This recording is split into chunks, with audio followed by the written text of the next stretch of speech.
الله الرحمن الرحيم ولسليمان الريح غدوها شهر ورواحها شهر وأسلنا له عين القطر ومن الجن من يعمل بين يديه بإذن ربه ومن يزغ منهم عن أمرنا نذقه من عذاب السعير صدق الله العظيم. سورة سبا دوشتم سپارا 12 نمبر آیت.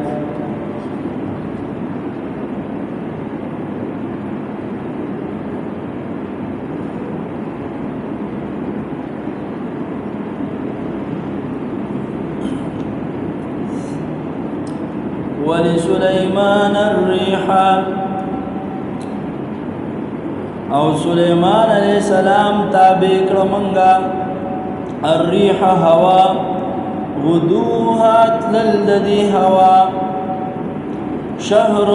يوم يشمس سفر ورواهها غدوها پسحر کتللدي شهر ديوي میاشت سفر ورواحها او پماخام کتلل ددی شهرون دیوی میاشت سفرو واسلنا له او بیول ومن دد پارا عین القطر د تانبی ویلی شوی چینا ومن الجن او باز د جناتنا من هغسوک یعملو چکار بے کو بین یدیه دد پنکرانی کی باذن ربه د رب په حکم سره ومن او اغسوک یزغ چې واوړي د منهم د دینا عن امرنا زمن د حکمنا ومن یزغ منهم او اغسوک چې واوړي د منهم د دینا عن امرنا زمن د حکم او ارادینا نذقه نسکو من بدبان من عذاب السعير د دوزخ د عذابنا. دلتا د سليمان عليه السلام معجزات بیانېږي. سليمان عليه السلام د داوود عليه السلام فرزند ارجمند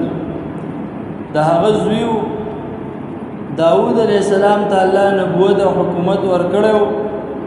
نو د زوی داغه جانشین شو دلم الله جل جلاله نبوت او حکومت دواړه ورکړل. الله جل جلاله داود علیہ السلام له جسم فضیلت ورکړو دا شان سليمان علیہ السلام له ورکړو ودله سډیر معجزات ورکړو.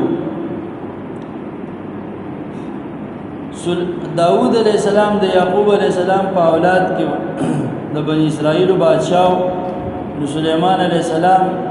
چونګه دا غزوی دی نو دیم د یعقوب علیہ السلام په اولاد کې دی او د بنی اسرائیل بادشاہ. سليمان علیہ السلام یو پیرا د اسونو کې مصروف په استبل کې موجود او د خپل اسونو تماشه کوله. داغه په دوران کې د باندې د موز ټیم را لینو هغه د موز وخت لاړې دته چې پته ولګیلا چې د اسونو د مشغولتیا د وجنه زماده عبادت ټیم زمانه خراب شو نو غټول اسونه د په یو وخت باندې قرباني کړو. د اسونو وغه خړل زمون په شریعت کې په دې کې اختلاف دی. امام ابو حنیفه رحمۃ اللہ علیہ په نسبانه ناجائز رزق ودا علی د جهاد ده انور ائمه وی چې جایز ده او بهر حال لاغي په شریعت کې دا جایز وو. هغه ټول اسونه د قرباني کړو او پاخې کړو په غریبانو باندې صدقه کړو چې د غیرت کو په عبادت باندې چې ګورا زده دې د وجنه غافل شوما د خپل عبادت نه د مصروف کړم نو ټول مال صدقه نو الله جل جلاله په غیرت کو دا غي په ایوس کې ول الله یو تخت ورک تخت هغه داسې تختو چې په یو تخت باندې بشپک لکه کرسي لګېدلې دیو په تخت باندې ناسو او هغه په هوا کې الوتو او داسې اوار بروانو لگا په بو کې چې کشته روانه داسې ونو چې په کوم طرف باوا واغه طرف ته روان نه د دبه چې کوم طرف ته اراده ونه هغه تخ په هغه طرف ته ته ځکه چې الله جل جلاله سليمان عليه السلام لا صرف په انسانانو بادشاہي نه ورکړي بلکې هوا مارغان پیریان شیطانان په دې ټولو باندې په وریځو په دې ټولو باندې سليمان عليه السلام بادشاہي وا او دا ټول الله جل جلاله د سليمان عليه السلام تابع کړو ځکه یو روایت کې راځي و سليمان عليه السلام دعا کړو چې یا الله نبی کریم صلی الله علیه وسلم فرمایي چې مالا د داسې فیصله قوت راکې چې هغه فیصله ستاسو خوښه مطابقي دا دعای الله قبول کړي و هر فیصله به عجبه فیصله و فصل الخطاب الله جل جلاله له فیصله ډیر لوی طاقت ورکړي او ډیر لوی ذہانت او فطانت دا په سليمان عليه السلام کې د وړوکوالي نه موجود او دویمه دعا دا کړې و چې مال داسې بادشاہي راکې چې دا غینه پس هیڅ چاته داسې بادشاہي میلاو نشي دا دعا یې الله قبول کړې و او درېمه دعا دا کړې و بیت المقدس اصل بیت المقدس چې هغه تعمیر کو او پاغي کې کوم جمعات ته مسجد اقصی هغه چې تعمیر کو نو چې څوک په دې کې 2 رکعات منځو کې نو دا غټ ټول رستنی مخکینی ګناهونه معاف کړي نبی کریم صلی الله علیه وسلم فرمایي وې دا لومبي 2 دعاګانې قبول شوي و امید دې دا 2-3 دعا مولا الله جل جلاله قبول کړي ده بهرحال سليمان عليه السلام له الله په دې ټول سيزونو بادشاہي ور کړی و اتخبر روانو پاوا کې او دا هوا کې به دومره تیز روانه چې دغه په تیز رفتار اسماني په 2 میاشتو کې څومره مزل کو په 2 میاشتو کې هغه مزل به په یو ورځ کې کو وې دی به چې روان شو د دمشق نه استخر یو مقام دی نو د غرمه آرام به بیا ال تک او د دمشق او د استخر په میانس کې د یوې میاشتې مزل او د سحر نه غرمه پورې دا کول ته به قیلوله کول قیلوله آرام به وکړو نو دا غینه پس په بیا وی روان شو نو دا غزنه بابل په عراق کې د الته وزاد رسول دا غزنه دغه بابل خار پورې یو میاشتې مزل ابد غرمین تر ماها پورې د ته کړه یعنی په یو ورځ کې به 2 میاشتو سفر کړ دا الله جل جلاله اغلا بادشاہي ور کړو ولي سليمان الريح او د سليمان عليه السلام د پاره منګه تابع کړو الريح هوا غدوها د سحر مزل ددي هوا شهر يوم ياشتي سفر ورواها او ماخامي سفر ماخامي مزل ددي يو شهر يوم ياشتو واسلنا له عين القطر او بيول يوم د پاره عين القطر سو د ویلی شوی تانبی چینا په یمن کې یو خارو الته الله جل جلاله د تانبی ویلی شوی چینا جاری کړو هغه ویلی شوی تانبه ودی په سانچو کې اچولا او دا غینه به لوخي جوړول وې دا چې غټ غټ لوخي به جوړول چې په یو لوخي کې به غټ لخر خوراک پخېدو یعنی مثلا د دوه شپږ لکه کسان خپل پتاخ باندې ناسو دی له پخلې مخلم کول غواړي دا چې غټ غټ لوخي چې دې ټول له په یو ځبانه په یو لوخي کې خوراک تیارو دا چې غټ غټ لوخي جوړ کړي او دا تانبا چې د چینی په شان روانه و د وګو په شان به بدله دا د سليمان عليه السلام معجزه وا چې دای ورته الله جل جلاله ورکړی و واسلنا له عين القطرنا دغه معجزه مراد ده ومن الجن من يعمل بين يديه باذن ربه او د پیریانو نه غسوک چې کار به کو د په نگرانی کې د رب په اجازه سره الله جل جلاله پیریان د تابع کړو پیریان او شیطانانو کې د ګروپونو جوړ کړو او پاغي به قسم کارونه کول ټولنا اول سليمان عليه السلام دا کارو کو د پلار داوود عليه السلام دا بیت المقدس چې په فلسطین کې کوم خار دی دا غي تعمیر شروع کړو الله جل جلاله ته د وحي په ذریعہ ویلو چې ستا په جون به تکمیل ته نه رسی ستا زوی برازي سليمان عليه السلام او هغه به تکمیل ته رسی هغه هم بادشاہ او پیغمبري دا پیشنګوئی الله جل جلاله داوود عليه السلام له ورکړو او ما غشانو شو تعمیر هغه شروع کړو خو به سليمان عليه السلام چې بادشاہ شو هغه تعمیر تکمیل لپاره ټول شیطانان او ټول پیریان ناجمع کړو او ټول کې خپل ګروپونه جوړ کړو سو کې ولې غلو چې قیمتي کاني د غرونو نه د دنه نه راوباسي او قیمتي کاني دلته راوړي او دلته به تراشلو هغه نه به د اواره تختې جوړولې هغه نه به تعمیر کار به داغې نه واستو دا خټه د دې چې کومه دا مشکو انبر او مراورید دا سيزونه یو ګروپ ته دا ډیوټي والا کړو چې تاسو بدار او پر پیریانو کې یو ګروپ ته دا ډیوټي والا کړو چې تاسو لاله سمندرونو کې چې یاقوت او د ملغلرو چې کم کاني جواهرات ناشنا قسم ملغلري هغه به راوړي هغه به د دې په پرش کې په دې دیوالونو کې او په دې پیلرو کې لګولي په ټول دنیا کې د ټولو نه خپل تعمیر په دغه وخت کې د بیت المقدس خار دا ډېر لوی خار دی بیت المقدس په دې کې چې بیا دنه کوم جمعه او مسجد اقصی هغه به د خار نم خپل تعمیر شو د شپې به داسې پړقېدو لکه سوار لسم سپوږمۍ چې څنګه پړقېږي چمک به و د لرې نه په پته لګېده چې دا بیت المقدس خار دی او په دې خار کې دا جومات قیمتي کاڼي پکې لګولي ځکه چې پیریان بس پیریان له الله طاقت ورکړی دی او د بوتل چې شابه او لګیاو کارونه به کول اور پټ کاڼي به راوړل الله جل جلاله یو فرشتہ د سره مرګري کړي وا او هغه په امیر جوړ کړي مثلا څنګه په سکول کې استادي او کلاس کې مانیټر جوړ کړي نو هغه فرشتي او مانیټري کوله چې په دې پیریانو شیطانانو کې بچا سم کار نه کو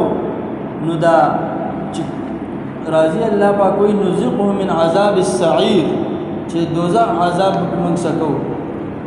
د دینه مراد دا د فرشتي هغه کوړه ده چې چا به سم کار نه کو بس کوړه به ولا را بغوله ټول به ترتیب سره روان ترتیب سره به کارونه کول نو جمعات د خپل جمعات او بیت المقدس مکمل طور تعمیر کو په پیریانو جناتو باندې دا تر ډیر وخت پورې دا تعمیر موجودو بخت نصر دا ډومبه بادشاہ چې بیت المقدس ټول خار ته اور ورته کو جمعات مسوځو او دغه چې کوم قیمتي کاني لګیدلو یاقوت جواهرات او ملغلره او ټول کاني دی راويستل او خپل دار خلافت ویړو عراق هغه دا چل یو حدیث کې راځي چې څوک په خپل جمعات یعنی خپل کور کې مونږ کوي نو د یو ثواب ملایوي څوک چې په خپل جمعات کې مونږ کوي نو 15 مونږ مسجد قباء نبی کریم صلی الله علیه وسلم یاد کړی مطلب کلی جمعات کې او څوک چې جامع مسجد کې مونږ کوي نو 1500 مونږ ثواب الله او چې څوک په مسجد اقصی کې مونږ کوي نو الله ولې د زر مونږ ثواب ورکړي او څوک چې په وې زما جمعات کې مونږ کې نبی کریم صلی الله علیه وسلم فرمایي مسجد نبوي شریف نو د 50000 مونږ ثواب ول الله ورکړي او چې څوک په بیت الله شریف کې مونږ کې مسجد حرام کې نو الله په ګوره د 1 لک مونږ ثواب ورکړي بل مسله دا معلومه شو چې آیا جمعتونه خپل کول دا جایز دی او ناجایز دی دغه علماء اختلاف بعض علما وایي چې تزیین د مساجدو ښکلي کول د جوماتونو دا د قیامت د علامه ده. بس د ضرورت مطابق جومات کې کار کول پکار دي او تزیین او آرایش دا د جوماتونو نه دی پکار، ځکه په دې سره انسان په غفلت کې پریوځي او بیا پر تکلفه آسایشونه وې دا نه دي پکار، ځکه ډېرو حدیثو کې د دې نه منع راغلی. خو بعض علما وایي چې د جوماتونو ښکلي کول جایز دي، ځکه پخوا جوماتونه ساده وو نو د خلکو کورونه هم ساده وو. اوس خلکو کورونه ښکلي کړل نو بیا غوره خبره ده چې د الله کورونه هم څه شي هم ښکلي شي. نو جوماتونه ښکلي کولو د بعض علماو په نسبت باندې جایز دي، بلکې اولاد بهتره خبره ده. عثمان غنی رضی الله تعالی عنہ مسجد نبوي شریف ډیر زیات ښکلی کړی، ډیر زیات څه کړی ښکلی کړی، د هغې نه مخکې نه ښکلی. ابو ذر غفاري رضی الله تعالی عنہ ډیر بزرګ صحابي و، صحابه ټول بزرګان دي، خو دی پکې ډیر بزرګ و. چا څه به چې روپۍ ولید پرېښوده به تر هغې پورې نه،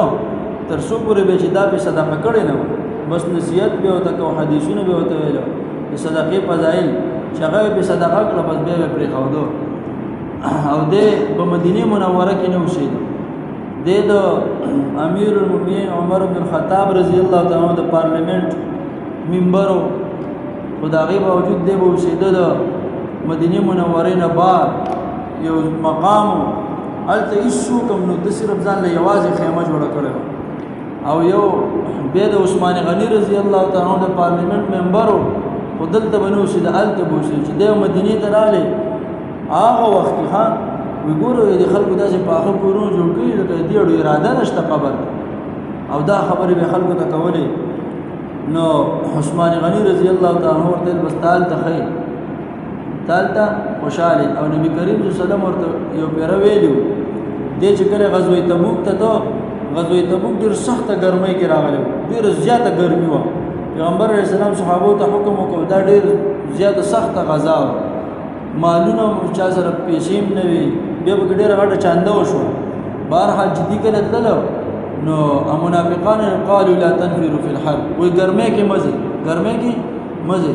الله پاک پیغمبر علیه السلام وی دې وایي قل نار جهنم اشد حر، د جهنم اور د دین هم سخت، دا لاسه ګرمي ده، دین سخت ګرمي ده، څه ده د جهنم ګرمي ده، دا غي نه ویریږي. بهرحال چې ټول صحابه لاړو، ابو ذر غفاری رضی الله تعالی عنہ سره دا ساز او سامان ډیر کم نو دی روان، چې دی کله میدان ته ورسې صحابه یو کس را روانو دوړې خطې داسې. پیغمبر علیه السلام ورته ویلو وی داسې کس را روان دی که نه چې دی به یوازې یعیش وحیدا، دی به یوازې ژوند کوي په دنیا کې، ویموت وحیدا، دی چې مریم یوازې به مري، او ویبعث وحیدا، او د قیامت په ورځ به یوازې راپاسي. چې رانږدې شو صحابه چې دی به شو کي، هغه ابوذر غفاري رضی الله تعالی عنہ د 15 کاله په کفر کې، د 15 کاله په اسلام، 6 کاله عمر. یو پیره د بلال رضی الله تعالی عنہ سره تیز خبره راغله. بلال رضی الله تعالی عنہ د رنگ نه تور نه دور دی ویلو ابن السودا، وې د تورې زویا. بس بلال رضی الله تعالی عنہ خپه شو، پیغمبر علیه السلام په شراله وې چې د ماته وی چې ګوره د تورې زویا.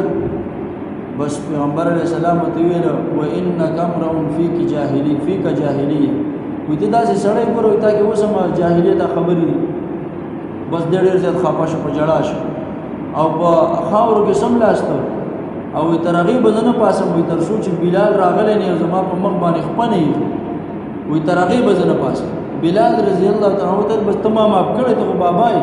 مشر سړی ته عثمان هم وایي نه تر هغې به بس زما ستا معافي نه قبلوم تر څو پورې چې تا زما پرې مخ باندې خپه نه وي. چې هغې وکړه نو بس به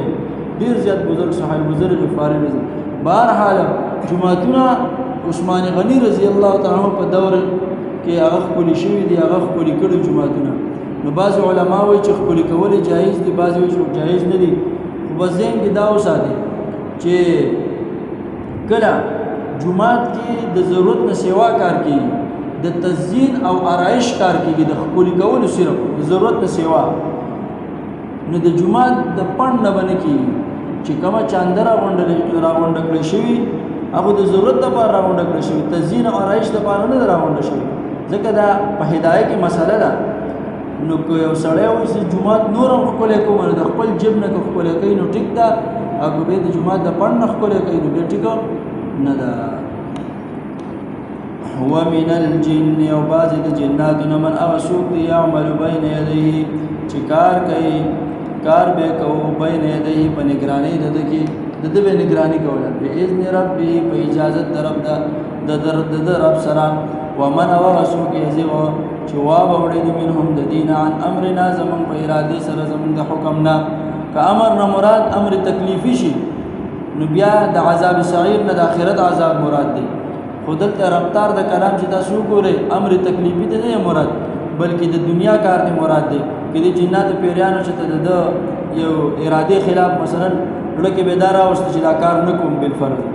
نو الله پاک ویل نذقه من عذاب السعیر نو دلته موږ عذاب ورکوي بضرب الملائکه هغه فرشتي پاک وړه باندې يعملون له ما يشاء من محاريب وتماثيل وجفان كالجواب وقدور الراسيات اعملوا آل داود شكرا وقليل من عبادي الشكور دا بداية بتسبب المسيد صدق الله العظيم سبحانك اللهم وبحمدك اشهد ان لا اله الا انت استغفرك واتوب اليك سبحان ربك رب العزه عما يصفون وسلام على المرسلين والحمد لله رب العالمين يا اول الاولين ويا اخر الاخرين ويا ذا القوه المتين ويا رحم المساكين يا ارحم الراحمين يا لازم گناهونه معاف کی یا الہ العالمین په دې حاضرین مجلس کې مشران ځوانان ماشومان ناس یا الہ العالمین زمون ټول گناهونه معاف کی زمون په گناهونو د عفو قلم راکاږي یا الله مون ټول ته توبه وباسو زمون توبه په خپل دربار کې قبول او منظور کړي یا الہ العالمین یا ارحم الراحمین مون باندې خپل رحم او کرم مهرباني وکړي یا الله خپل فضل مون باندې وکړي یا الله د رحمتونو او د خوشالو ول باران مون باندې وکړي یا الہ العالمین دا ګرمي ختم کړي یا الہ العالمین ماشومان زنانا او سارو یا الہ العالمین زناور تم تکلیف دے یا الله زمون د گناهونو د وجنه اغه ته تکلیف ملاويږي یا الله موږ د خپل ګناهونو توبه وباسو یا الله موږ ګناهونه معاف کړي او یا الہ العالمین زمون د ګناهونو د وجنه ومن باندې چې یا الہ العالمین ستاکم رحمتونه بنشوي یا الہ العالمین هغه رحمتونه موږ باندې راوره یا الہ العالمین دا قران باندې موږ ته په هر نصیب کړي په قران باندې موږ ته عمل نصیب کړي د قران صحیح علم موږ ته نصیب کړي یا الہ العالمین زمون دا باقی جون 100% د قران مجید مطابق کې زمون په کورونو کې زمون په اجرو جمعاتونو کې یا الہ العالمین په بازارونو کې یا الله په هر ځای کې قران نافذ کړي یا الہ العالمین زمون په پارلیمنت کې زمون په عدالتونو کې یا الہ العالمین زمون په کچرو کې په هر ځای کې یا الہ العالمین دا قران نافذ کړي د قران دا قانون عملی کې یا الہ العالمین اخره کې ته بیا درخواست کوم زمون په ګناهونو د عفو قلم راکاږي او زمون دا دعا د خپل محبوب رسول پاک صلی الله علیه وسلم په حرمت قبول او منظور کړي وصلی الله تعالی علی خیر خلقه محمد و آله و اصحابه اجمعین برحمتک یا ارحم الراحمین آمین